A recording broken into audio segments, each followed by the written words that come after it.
अब भगवान द्वारिकाधीश श्री कृष्ण जो है वो अंतिम प्रयास करने के लिए हस्तिनापुर आए शांति दूत बनके। और त्रिपाठी जी जब भगवान कृष्ण आ रहे थे तो विदुरानी को पता लग गया कि द्वारिकाधीश हस्तिनापुर आने वाले हैं। वो विदुर जी से बोली, क्यों जी? मेरी बड़ी इच्छा है कि हम द्वारिकाधीश को अपने यहाँ बुलाएं, हमारे यहाँ आएंगे, हमें कितना अच्छा लगेगा, हम उनके दर्शन करेंगे, उनकी सेवा करेंगे। विदुर जी बोले, तू बाबरी हो गई, हमारे घर में क्या है उनको खिलाने के लिए, कहाँ बैठाएंगे? अरे वो इतना बड़ा उनका वैभव है और द्वारिकाधीश है, वो हस्तिनापुर में आएंगे तो उनका खूब स्वागत सत्कार होगा, आतिथ्य होगा, हमारे घर में क्या है? विदुरानी की आंखों में आंसू थे। बोली, क्यों जी? आप तो कहते हैं कि वो प्रेम के भूखे हैं, और जब प्रेम के भूखे हैं तो क्या नहीं आएंगे? विदुर जी बोले, बाबरी बात सब ठीक है पर इस समय अनुचित समय है, समय भी तो देखना चाहिए। अच्छा, विदुर जी समझा बुझा के चले गए और विदुर जी भी चले गए दर्शन करने की। भगवान की रथ यात्रा निकलेगी, मैं भी दर्शन करूंगा। भीड़ में सब लोग दर्शन कर रहे हैं, विदुर जी भी दर्शन कर रहे हैं। राजकाज की चर्चा हुई, भगवान ने समझाया दुर्योधन को, पर दुर्योधन तो मानने वाला था नहीं। भगवान कोई बंदी बनाने लगा। शकुनी ने समझाया, इनको तो बंदी नहीं बना सकता। फिर दुर्योधन ने तुरंत अपना भाव पलटा। अरे बोले, आप लोग पहले भोजन करें, बाद में ये सब चर्चा होगी। तो श्री कृष्ण बोले, मेरा निमंत्रण तो कहीं और है। कहाँ है? बोले, मेरा निमंत्रण काका विदुर के घर है। अब विदुर जी दूर सुन रहे हैं। विदुर जी मन में सोच रहे हैं, मैंने निमंत्रण कब दिया? पर ये कह रहे हैं भरी सभा में, इसका मतलब आज मेरे घर आने वाले हैं। भागते भय विदुर जी अपने घर आए। अरे बाबरी, तेरे भाग खुल गए। अरे सुन तो सही, तेरी साधना सफल हो गई, तेरी पुकार द्वारिकाधीश तक पहुंच गई। तेरे प्रभु तेरे द्वार पर आने वाले हैं, आज हमारे द्वारिकाधीश आने वाले हैं। इतना सुनते ही तो विदुरानी नाचने लगी। सचमुच? कहीं आप झूठ तो नहीं कह रहे? अरे देवी, सचमुच आज तेरे भाग खुल गए। विदुर जी तो कुछ मेवा मिष्ठान लेने चले गए, विदुरानी तो झूम रही है। इतना ज्यादा आनंद विभोर हो गई कि उनको होश ही नहीं रहा कि मैं क्या करूं। कभी कहीं कुछ रखती हैं, कहीं कुछ रखती हैं, ये यहाँ बिठाऊंगी, यहाँ ये खिलाऊंगी, ये कर दूंगी, वो कर, और मनोरथों में डूबी हुई है, विभोर हो रही है। कुछ कुटिया को सजाया है, चौक बनाया है, रंगोलियां लगाई, दीपक जलाए, बंधनवार लगाए। आज मेरे प्रभु आएंगे। और फिर संत कहते हैं कि विदुरानी स्नान कर रही थी कि सोचा कि एक बार और नहा धो लूं, तैयार होकर बैठ जाऊंगी। और भगवान आए तो दरवाजा खटखटाया। काकी, अरे ओ काकी। अब वो इतनी भाव में डूबी, उनको कुछ सुनाई नहीं दे रहा। बार बार प्रभु आवाज लगा रहे हैं, काकी, ओ काकी। और जैसे कान में आवाज गई, अरे इतनी मीठी ध्वनि, अरे ये और कोई की आवाज नहीं है, लगता है मेरे प्रभु आ गए, मेरे द्वारिकाधीश आ गए। दौड़ पड़ी, द्वार खोल दिया। ये भी होश नहीं है कि कितना कपड़ा पहना है। और उस स्थिति में प्रभु को निहार रही है। जो हृदय में बिठा रखा था, आज वो सामने खड़े हैं। जिन प्रभु को दिल में बिठाया था, वो सामने खड़े हैं। जो अचानक प्रभु को सामने देखा, आंखों से आंसुओं की धारा, शरीर में पुलकावली, कुछ मुख से शब्द निकल नहीं रहा है, कुछ समझ में नहीं आ रहा है, बस देखे जा रही हैं। बड़ी देर तक निहारती रही तो द्वारिकाधीश ने कहा, काकी अब देखती ही रहोगी कि घर भी ले चलोगी, अंदर ले चलोगी कि बस यही? अरे आओ, अरे मैं तो भूल ही गई। अंदर ले गई। यहाँ बैठ जाओ। नहीं, यहाँ बैठ जाओ। देखो मैंने आपके लिए पटला लगाया, यहाँ ठीक नहीं, यहाँ बैठ जाओ। पूरे घर में घुमाया। और संत कहते एक जगह उल्टा पटला रख दिया, ठाकुर जी उसी पे विराज गए और सामने बैठ गई, ऐसे देख रहे। ठाकुर जी ने कहा, देखती रहोगी कि कुछ खिलाओगी पिलाओगी? बड़ी भूख लगी है। तोड़ के गई, घर के बगीचे के फल रखे हैं, आपको अभी लाके पवाती हूँ, आप अभी पाके देखिए कितना मीठे हैं। तो कुछ केले के फल रखे थे, वो फल लेके आई। और प्रेम अधिक है ना, तो अपने हाथों से छील छील के देने लगी। तो छिलका उतारती हैं और ठाकुर जी को दे देती हैं। ठाकुर जी बड़े प्रेम से पा रहे हैं। लेकिन विदुरानी का जो ध्यान था वो केलों पर नहीं था, भगवान के मुख पर था। खाते हुए कितने प्यारे लग रहे हैं। अब विदुरानी का क्या हुआ कि छिलका उतारे और वो गरी तो ऐसे फेंक देवे और छिलका भगवान को देने लगी, क्योंकि ध्यान नहीं था ना कहाँ क्या करना। अब छिलका दिया तो ठाकुर जी ऐसे देख रहे हैं, इसका क्या करूं। फिर ठाकुर जी ने मन में सोचा, इतने प्रेम से दिया है, फेंक दूंगा तो इसके प्रेम का तिरस्कार होगा, और मेरा काम है कि प्रेम से मुझे जो कोई जो कुछ दे दे उसी को स्वीकार करना, फेंकना तो अच्छी बात नहीं है। तो ठाकुर जी छिलके खाने लगे। वो एक छिलका नहीं खाया, जाने कितने खा गए। विदुर जी आए और विदुर जी ने देखा, अरे वो कन्हैया आ रहे होंगे, प्रभु आ रहे होंगे। विदुरानी बोली, आ नहीं रहे होंगे, देखो अंदर बैठे हैं। देखा तो प्रभु छिलके खा रहे हैं। अरे बाबरी, तेने ये क्या किया, इनको छिलका खिला दिए? अरे कुछ विचार तो करती, क्या किया ये? फटकार लगाने लगे। विदुर जी कुछ मेवा मिष्ठान लाए थे, ठाकुर जी ने वो मिष्ठान पाया और मुंह बना के बोले, विदुर जी, काका जी, आप जो मिष्ठान लाए हैं है तो बहुत अच्छा, लेकिन जो स्वाद काकी के छिलकों में था वो स्वाद आपके मिष्ठान में नहीं है, क्योंकि उसमें प्रेम मिला हुआ था।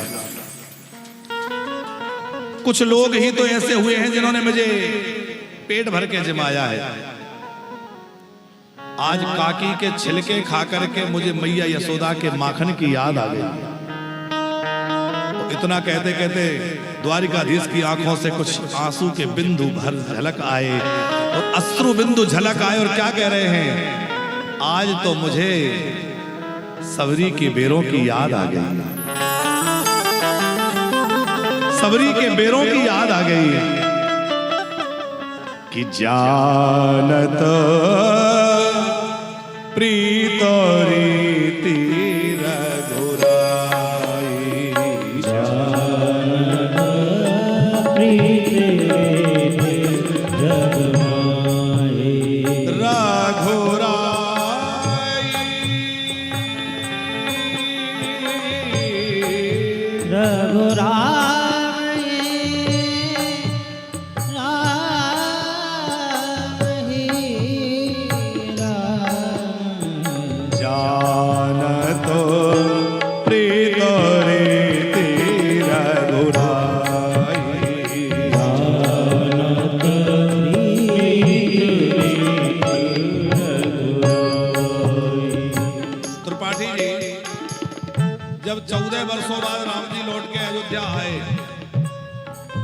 कौशल्या जी ने एक दिन मन में विचार किया कि मेरा राम 14 वर्षों तक वन में रहा है, कड़वे फल, कसैले फल, वन में जब जो मिल जाए खा के समय गुजारा है।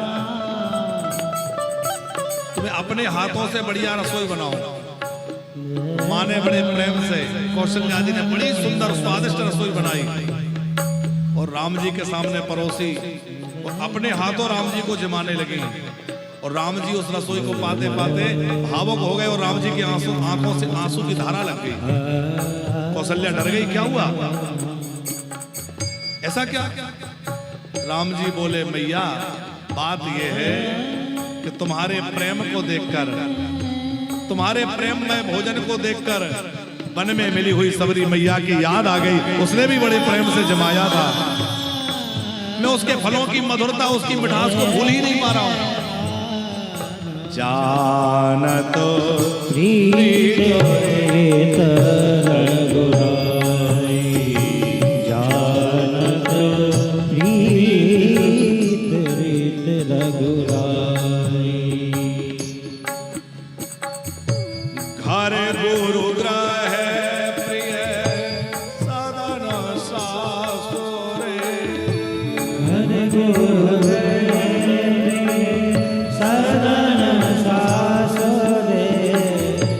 घर गुरु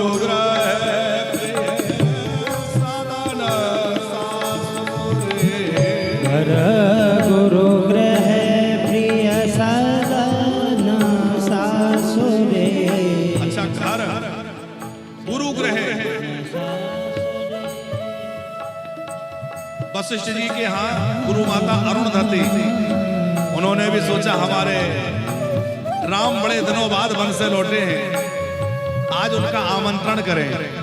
तो गुरु ग्रह में इनका निमंत्रण हुआ। गुरु माँ अरुणधति ने अपने हाथों बड़ी अच्छी रसोई बनाई और राम जी के लिए बड़ी सुंदर खीर। आपको पता है राम जी को सबसे ज्यादा क्या प्रिय है? जैसे श्री कृष्ण को सबसे ज्यादा माखन प्रिय है, उसी तरह श्री राम जी को सबसे ज्यादा खीर का भोग प्रिय है। राम जी को खीर बहुत प्रिय है। जब कोई बढ़िया सुंदर स्वादिष्ट खीर बना के गैया के दूध की भोग लगाता है तो राम जी प्रसन्न हो जाते हैं। तो अरुणधति जी ने बड़ी प्यारी खीर बनाई और राम जी के सामने परोसी और लगा के मैं अपने हाथों खिलाऊं। तो वो अरुणधति जी खुद खिलाने लगी और जैसे ही खिलाने लगी तो राम जी के नेत्रों से आंसू झरझर झरझर बरसने लगे। तो आंसुओं को देख करके और गुरु माँ ने पूछा कि क्या हुआ, भोजन में कुछ कमी रह गई, क्या बात है? इतना सुनते ही राम जी बोले, गुरु माँ आपके भोजन में कमी क्या हो सकती है? बस बात यह है कि आपका ये प्रेम, आपका भोजन देख करके मुझे मन में मिली हुई हीलिनी सबरी मैया की याद आ गई। उसने भी बहुत प्रेम से मुझे जिमाया था। ये है राम जी का प्रेम, भुला नहीं पाते उस प्रेम को। जानतो प्रीतोरी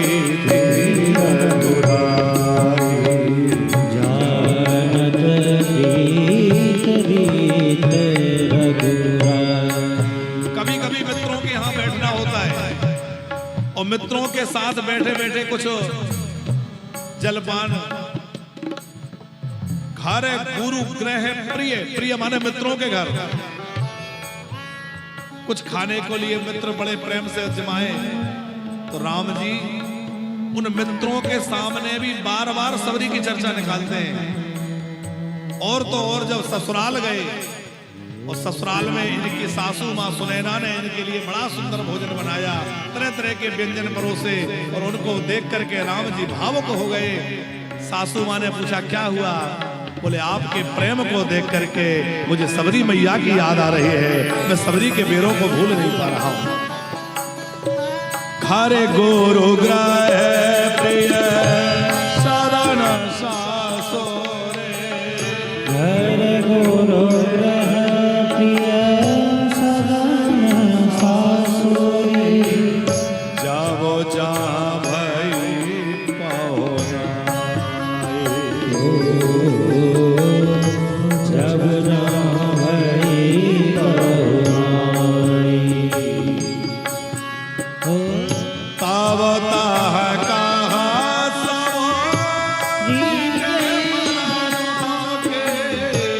तब कहे सबरी के फलन, तब सबरी के फलन के, तब कहे के फलन की, रसमा धोरे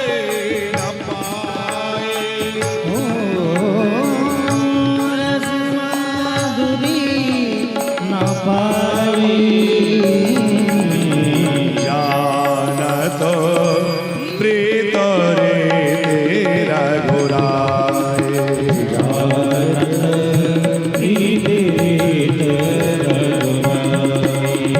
जानत प्रीत रे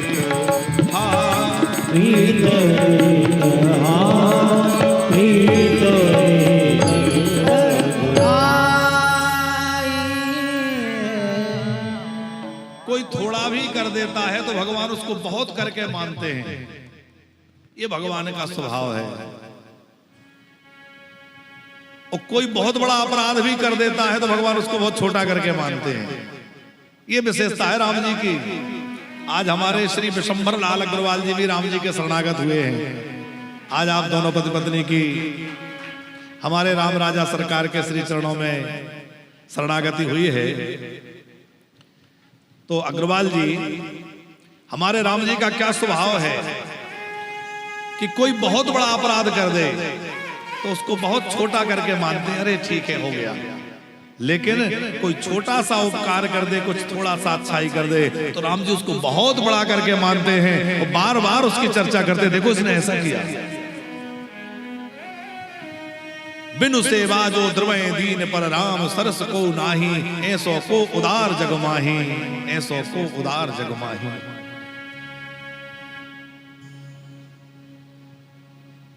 विनय पत्रिका का एक वो भाव गोस्वामी जी बड़ा सुंदर भाव देते हैं कि दाता तो बहुत हैं पर एक ही दान शिरोमणि साचो। बोले देने वाले तो बहुत लोग मिलेंगे पर देने वाला ये चाहता है कि लोग ये कहें कि इन्होंने दिया है। कहीं ना कहीं दातापन का अभिमान होता है। पर हमारे रघुनाथ जी कैसे हैं कि देने के बाद कभी ये जताते नहीं कि मैंने दिया है। एक ही दानी शिरो मणि साचो,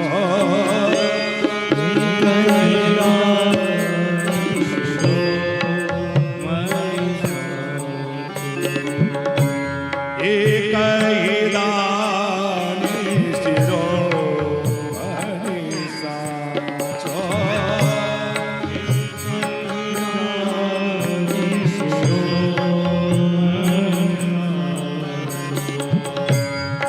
भाई देने वाले तो बहुत मिलेंगे पर जो देने वाला है वो जता जता के देता मैं दे रहा हूं।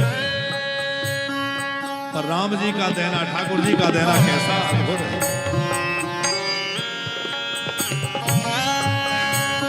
अग्रवाल जी, भगवान शंकर ने रावण को लंका दी। उस लंका को हनुमान जी ने जब जलाया तो लोगों ने हनुमान जी की जो लंका जलने लगी तो भोले बाबा से जाके कहा आपके चेले का नगर जल रहा है, आपने दिया था। भोले बाबा बोले दिया तो था लेकिन जिम्मेवारी मेरी नहीं है। अब वो रखे या मिटाए, जले या जो हो, अब हमारी जिम्मेवारी नहीं है।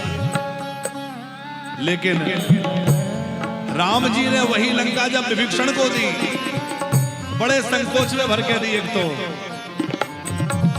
जो संपत्ति शिव राव नहीं दीन दिए सोई संपदा विभीषण ही सकुच दीन रघुनाथ। राम जी बड़े सच्चा के दे रहे हैं। क्यों? संकोच किस बात का है? ये संकोच नहीं है कि भोले बाबा ने दी थी अब मैं दे रहा हूं। संकोच ये था कि ये तो अपना सब कुछ छोड़ छाड़ करके मेरे पास आया है और मैं इसको क्या दे रहा हूं, थोड़ा सा तो दे रहा हूं। तो इतनी बड़ी लंका का राज्य देकर भी राम जी को ये लग रहा है कि मैं बहुत थोड़ा दे पा रहा हूं, इसलिए राम जी को संकोच हो रहा है मैं इतना सा दे पा रहा हूं। अच्छा, भोले बाबा ने लंका दी तो सही पर लंका की रक्षा करने नहीं आए। पर राम जी ने विभीषण को लंका दी तो सही पर साथ में एक वचन और दिया, करहो कल्प भर राज तुम एक कल्प तक राज्य करोगे और एक कल्प तक तुमसे ये राज्य कोई नहीं छीन सकता है। राम जी का देना ऐसा है। एक ही दाने सिरो मणि साचो, एक ही दाने सिरो मणि साचो, एक ही दाने सिरो मणि साचो, एक ही दाने सिरो मणि साचो। जेहि जाचक जेहि जाचक जाचक जार जाए, जेहि जाचक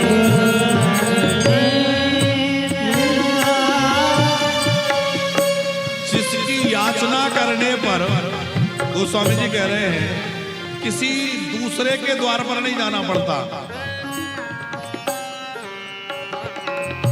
माने जाचक माने मांगने वाला, उस मांगने वाले की जाचकता, मांगना ही मिट जाएगा। क्यों? बोले राम जी इतना देते हैं कि उसे किसी दूसरे द्वार पर जाना नहीं पड़ेगा, किसी और से मांगना नहीं पड़ेगा।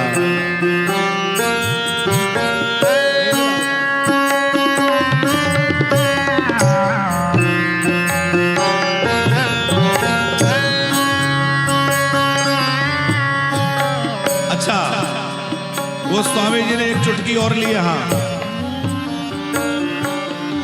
बोले श्री कृष्ण भी राम ही हैं और राम भी कृष्ण ही हैं, पर राम जी तो कुछ लेते नहीं। कृष्ण ने सुदामा को वैभव दिया, कब दिया? बोले तब दिया जब 4 मुट्ठी चावल ले लिया। यद्यपि बाल मिताई, यद्यपि बालापन के मित्र हैं, लेकिन विभीषण को राम जी ने लंका दी तो ना वो जल लाया, ना फल लाया, ना फूल लाया, ना कोई सामान लाया, लेकिन लुटा दिया भंडार। ऐसा को उदार जग माही। प्रभु की लीला तो क्या कहें और कहां तक कहें। अच्छा, हमारे राम जी में सारे सद्गुण तो है ही, पर सबसे बड़ा गुण है सील गुण। राम जी बड़े सील गुण वाले, संकोची हैं, सील गुण बहुत है। किसी व्यक्ति में सारे सद्गुण हो पर सील ना हो तो सारे गुणों पे पानी फिर जाएगा, और किसी व्यक्ति में कोई गुण ना हो पर केवल सील गुण हो तो उसका सील गुण ही उसको सबसे ऊपर ले जाएगा, सबसे श्रेष्ठ बना देगा। राम जी में सारे गुण तो अपने आप का आश्रय ढूंढते ही हैं, सारे गुण राम जी में विराजमान हैं, लेकिन सील गुण तो राम जी का क्या कहना। राम जी देने के बाद भी संकोच करते हैं, अभिमान नहीं करते कि मैंने दिया, बल्कि संकोच करते हैं। ऐसो दाता कौन है?